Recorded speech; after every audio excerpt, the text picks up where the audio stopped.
โจมตีทางบ่าวพมีทางทุ่งก็บ่ค่อยฮู้ปานใดเพราะว่าให้เพิ่นอ่านเด้ทางทุ่งเรื่องว่าบ่เคยไปขอเงินน้ำน้องเท่านั้น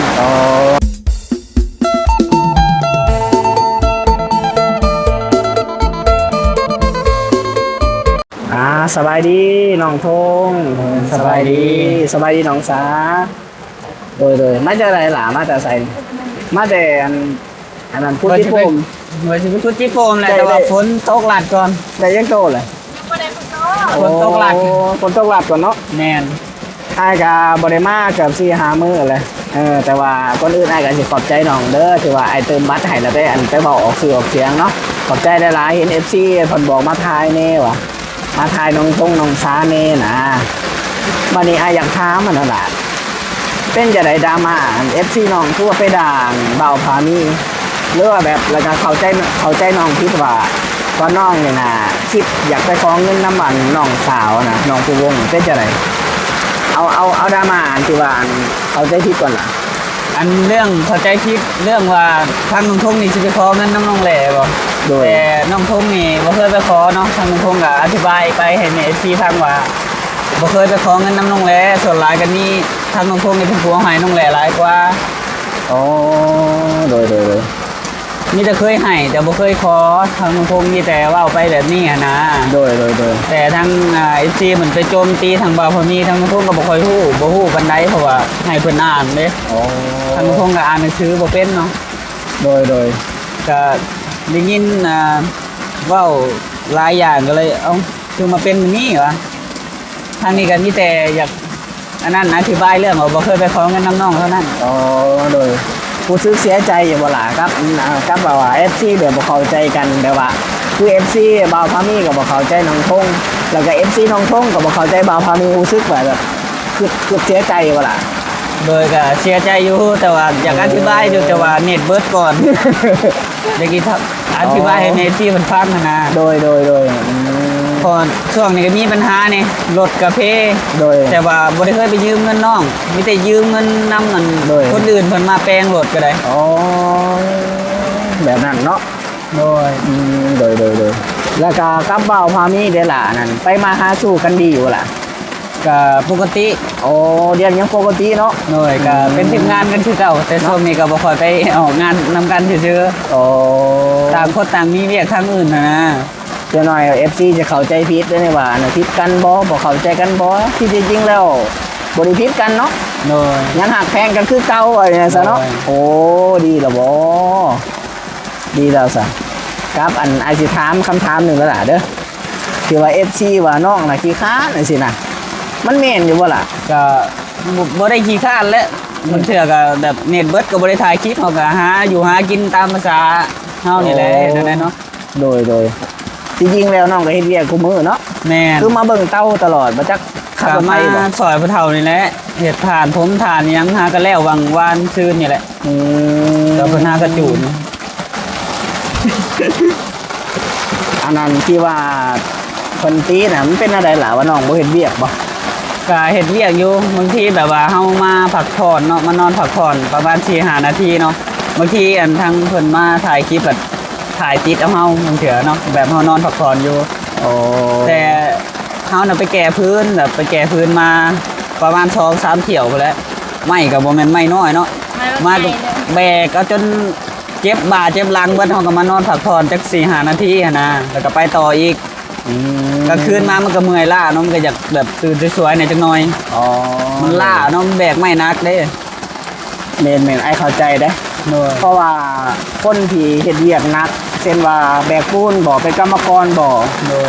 ตัดไม้บ่ขับรถไถบ่แบกพื้นบ่แต่ว่าเวลาเฮาเฮ็ดเวียกหนักไอ้กับผู้นึงเด้มันต้องมีนอนเด้5 นาที10 นาทีเด้บ่มันเจ็บกระดูกเนาะเห็นบางทีแบบเมื่อนอนกลางคืนก็แบบปวดหลังหมดเลยแบกไม้นะก็ปวดแขนพ้องครับบังคับรถไถแบบมันเถื่อมันดินโน่นนี่ช่างนะแบบมันเถื่อมันแกกไปแกกมาคืนเขามาปวดแขนรถบางเถื่อกันเลยคนเลิกโรงเพลงเนาะเลยเอางานแต่งในจัดขึ้นเดือนไหนปีใดล่ะปีนานอันนี้ก็เพิ่นยังไม่ได้คุยกันละเอียดเลยทางผู้ใหญ่เพิ่นยังไม่ได้คุยกันแบบ ทั้งแม่น้องช้านี่ให้ไปคุยกันละเอียดอยู่บ้าน โอ้ ทั้งน้องช้า โอ้โอ้ แล้วที่แม่เพิ่นมาน่ะเพิ่นมาหาเพิ่นบ่ค่อยติดต่อหาแม่ เออน้องสากับคือว่าเลยเนาะแต่ว่ามาหาเงินช่วยกันก่อนเนาะหล่ะเนาะแม่นบอกเออ ทางมีคนมีโทรศัพท์เลย เออ เพิ่นบ่มีโทรศัพท์เด้อโทรศัพท์เพิ่นเทแล้วติดต่อหาแม่บ่ได้บัดนี้เพิ่นใช้แต่โทรศัพท์มาทางน้องพงนี่แหละนี่2เครื่องนี่2เครื่องนี้ถ่ายคลิปเครื่องนี้มันถ่ายบ่ได้แล้วความจำมันเต็มแล้ว โอ้โดยโอ้ฝนตกแห้งแต่ สั ว่าม ภาษณ์ตอนฝนตกพี่น้องเอ้ยเพราะว่าน้องเพิ่นนี่นะบ่ค่อยอยู่บ่ลั่นมานี่ยามใดนั่นเพิ่นไปตัดแต่เตาไปตัดเตาไปตัดไม้เอาขึ้นเขาเตามามื้อนี้ก็มานั่งขาเกือบครึ่งชั่วโมงมาแต่คุดที่รอก็บ่ได้ซ้ำได้ไว้จังโต2-3ตัวได้บ่ ก็ยังบ่ได้เลยกำลังสิไปเพราะว่าฝนตกมาเลยก็เลยกลับมาก่อน โดยก็คือว่า2-3ประเด็นแล้วล่ะเนาะก็คือว่าที่จริงแล้วน้องบ่เคยขอเงินน้ำน้องเนาะ แม่น โดย นับตั้งแต่รถจักรก็เอาให้น้องใช้นี่เพราะว่าน้องก็บ่มีรถเด้ตอนนั้นน่ะ โดยส่วนหลายก็มีการยืมเงินจากคนอื่นเนาะ แม่น หรือว่านั่นบางว่ามีซอยเนาะบางเชือกเนาะ โดย แก้ไขอันนี้มันมีดราม่านี่ทั้งน้องพงก็ยังงงอยู่เลยแต่ว่าจัก เป็นอะไรคือว่าอันนั้นเนาะแบบว่าทางน้องพงก็อธิบายแบบว่าบอกอันนั้นนะแบบอธิบายว่าขอเงินนำน้อง โดย แต่ทางน้องพงเนี่ยบ่เคยขอเนาะก็แบบอธิบายให้แม่ซีว่าไปหั้นนะแต่ว่าไปฮอดต่อเพิ่นมีทางน้องพงก็บ่ฮู้คือกันแต่อันนี้ก็อธิบายแค่ว่าบ่เคยยืมเงินน้องๆซื่อ น้องซาเด้เป็นจะได้อันนั้นเห็นดราม่า FC ของอันนั้นน้องทงกับเบาฟามี่เนี่ยเป็นจะได้ความรู้สึกเป็นอะไรล่ะในร่างตัว เสียใจ อ๋อก็คือเสาน้ำเบาทงอยู่เนาะเหมือนแหละแต่ว่า ช่วงนี้ก็เน็ตเบิดอยากอธิบายอยู่ เน็ตเบิดก่อนเลยแปลงรถเทหลายอย่างก็เลยเบิดนำรถ เออ ตอนแรกว่าสิได้เติมอันนั้นแหละเติมเน็ตนั่นแหละ จังมือไอเสียเอาบัตรมาให้เด้อหลักเติมเอาเด้อบัตร10,000นะเดี๋ยวเงาๆนะฉันเติมบางเทื่อกับมือนี้อยากใส่เน็ตเติมเอาเท่าละ10,000จังมือก่อนถือมาให้ก่อนแต่ว่าปกติก็เติมรายเดือนเหรอวะเน็ต แม่เติมรายเดือนประมาณ150,000เติมอยู่ตลาดตั้งแปดนี่ แพงอยู่ได้หัน แพงแต่ว่ามันกุมดนอยู่ เออ เราเติม150,000เราเติมนะ โอ้หลายอย่างเนาะฉันว่าแล้วเรื่องใดๆของน้องก็มี2ทางเดียวเหรอวะก็คือการเฮ็ดเตาบ่เตาถ่านนี่บ่ แม่เห็ดเต้าเห็ดทานแล้วก็มีทางไงเพิ่นมีเบี้ยหยังเขาก็ไปซอยอ่ะนะ อ๋อโดย เพิ่นบ่มีเบี้ยเพิ่นก็บ่ได้โทรมาแต่เดี๋ยวนี้ก็น่าจะเบี้ยบ่หลายนะมันเพิ่นบ่ค่อยโทรมา เออคือว่าแล้วเราก็ยังค่าเวียกอยู่ต้นเมเถาคำเนาะ แม่น แต่ก็เห็นมาดราม่าบ่ธรรมดาเนาะ FC เพิ่นบ่เข้าใจอะนะเพิ่นก็สิคิดว่าน้องเป็นคนขี้ค้านจังซี่นะหรือว่าบ่รู้มัน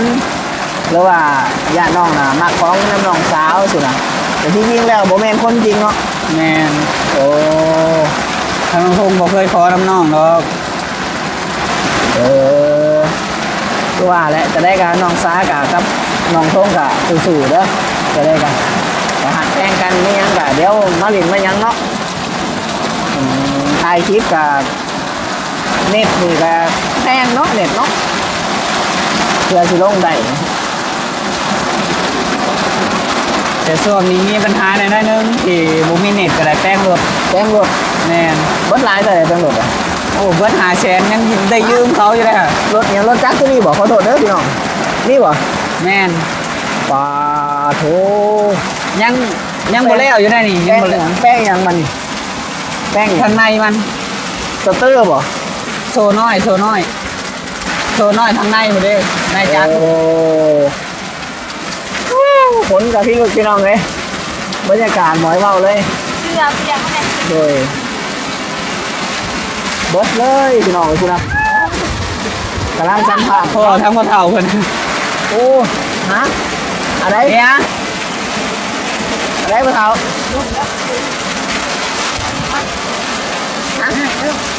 มุ่นหรือบ่ลงไปอยู่พุ่นบ่ เราให้ไปอยู่พุ่นคนแห้งแล้วหรอวะ โอ้เอาเร็วอันตรายแล้วพี่น้องอันตรายแล้ว มาง่าย ไปบ่ไปอยู่บ่ เอาทุกอย่างคือ ไปอยู่บ่พี่น้องเอ้ยมาแล้วกันสิโอ้พี่น้องเอ้ยตอนนี้ก็ฝนกำลังเอื้อนเนาะแต่ว่าน้องทุ่งก็น้องสาเนาะมันไปแล้วพี่น้องเอ้ยมาเท่านี่จนสั่นขอกๆเลยนี่พี่น้องเอ้ยพอลั่นกับสีเดล่าพ่อแม่พี่น้องเนาะเมื่อไรพี่น้องเอ้ยเบาทงเราไปอันนั้นไปอันนั้นใส่จิ๊บใส่ปลาบ่ใส่ด่างพี่น้องเอ้ยเลยบริล่าพ่อแม่พี่น้อง FC พ่อแม่พี่น้องป่าลุงทั้งหลายสัมย้อนว่าผ้าเหลือมฝนกระตกบัดนี้พวกก็เอื้อนนิดนึงเนาะแต่ว่าผ้ายังเหลือมนะว่าแถวเนาะพูดอ่ะมาลั่นก็เปียกเบิดพี่น้องเลยนั่งตากฝนอยู่นี่แหละเปียกเบิดทุกอย่างไปใช้บ่ได้มากะได้มาสัมผัสเพิ่นเนาะตามอยู่ในคลิปเลยพี่น้องเลยความสีแจงของหนองเพิ่นเนาะจะได้กับผักพ่อแม่พี่น้อง FC ทุกท่านเนาะที่หับส้มYouTube ของบอลันแชนแนลเนาะบอลันกับขอขอบใจน้ำหลายๆเด้อจะได้กับขอบใจขอบคุณเนาะป่าลุงจะได้กับบอลันขอลาไปก่อนเด้อฝนตกแล้วตอนนี้